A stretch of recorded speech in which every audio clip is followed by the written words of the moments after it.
Welcome back, episode 3 of Besties Behind the Smartboard. And today we have with us Miss White. Hello. Miss White is one of our SPED teachers, and we thought we'd talk to you today about SPED education. Yes. Okay. Yes. So thank you for joining our channel. Thank you for inviting me. Do you mind telling our followers what is the SPED background? What is the SPED department all about? A little history so people can know about the history of SPED education. Okay. I am a exceptional children's inclusion teacher. So exceptional children has two parts. We have self-contained and we have inclusion. My children are part of the general education classroom. So they are part of Miss Jennings' classroom, and they also participate in specials with Miss Need.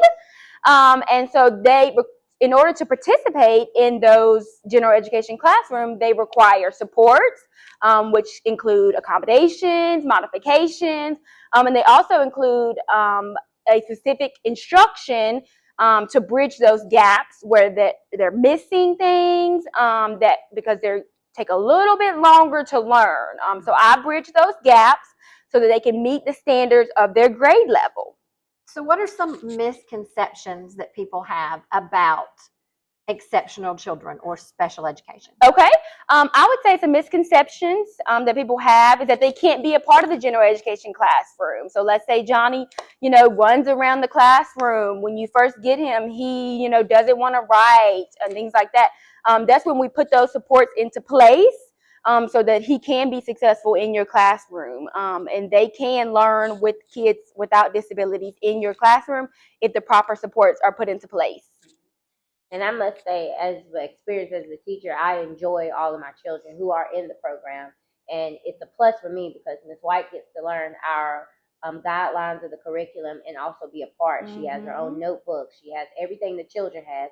So she's not only helping our children, but she's learning the information as well so that they can grow in a set classroom setting. And a lot of times inclusion teachers don't go into science, but sometimes, I choose to go into science to provide my children with behavioral instruction and behavioral support so that they can be successful in all the gen ed classrooms, and so that Ms. Jennings can learn those supports and learn those accommodations and make sure all children are successful.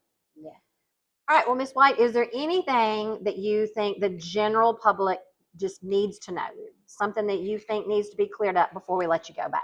I would just say that, if you experience an exceptional child in your classroom, to embrace it, to learn from it, and, and be sure to accept all of the support that you receive. All right. Well, thank you for joining us, Ms. White. Ms. White. Yes, thank you for having me. Bye.